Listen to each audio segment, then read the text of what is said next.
Ja, današnji obisk sveta regije Posavja z poslanci državnega zbora iz tega območja in pa seveda z župani je prinesel zanimivo razpravo. Posebej smo se pogovarjali o migracijah in pa o romski problematiki. Nekaj tem smo namenili tudi prometnemu koridorju iz Krškega proti Celju in pa varnosti na cestah. Nekaj pa je bilo teh lokalnih tem, katere župani vedno na vsakem takem srečanju tudi izpostavijo. Glede migracij pa Romov kaj posebnega?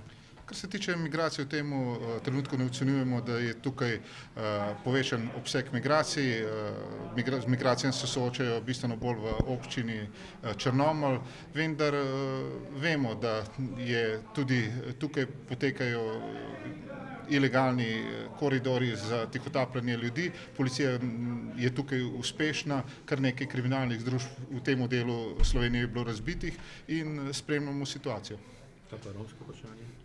Kar se tiče romskega vprašanja, je nekaj, kar je tukaj stalnica. Policija s svojim preventivnim delovanjem seveda ima programe, s katerim preprečuje določena kazniva dejanja in pa seveda obvladuje deviantne pojave. Kar se tiče pa preprečevanja kaznivih dejanj, je tudi tukaj policija uspešna. Župani so nam tukaj povedali, s kakšnimi težavami se srečujemo, in policija bo pri kakršnihkoli kaznivih dejanjih in pa prekrških učinkovita, tako kot policija vedno je. Je kakšno vprašanje o vrnitvi sedeža uprave, policijske uprave v Posavje? Ne, v tem trenutku je to praktično nemogoče. Z leta 2012 za reorganizacijo policije je bila policijska uprava Krško prenesena na policijsko upravo Novo mesto, vendar ukolikor bi tukaj to vzpostavili, povečujemo samo policijski menedžment. Policijski menedžment je v Novem mestu, nikakor pa ne mislimo ukinjati nobene policijske uprave, nasprotno, celo krepimo njihovo moštvo. Ste naredili kakšne analize v teh letih, kaj je ta selitev prenesla, dobrega, slabega?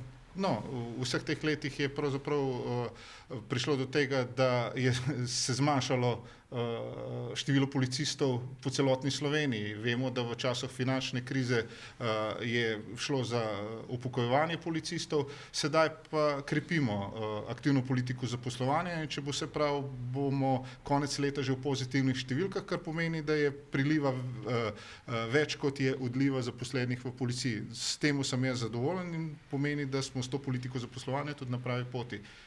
Mogoče imate kakšne številke v glavi, koliko se jih bo dodatno v Posavju zaposlilo?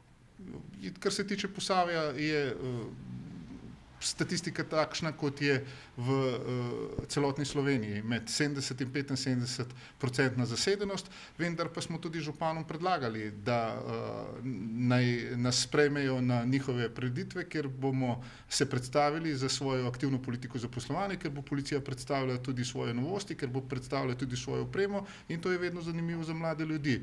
V policiji si želimo, da zaposlujemo mlade ljudi, jih šolamo na policijski akademiji in seveda potem vrnemo tudi v to okolje, iz katerega prihajajo.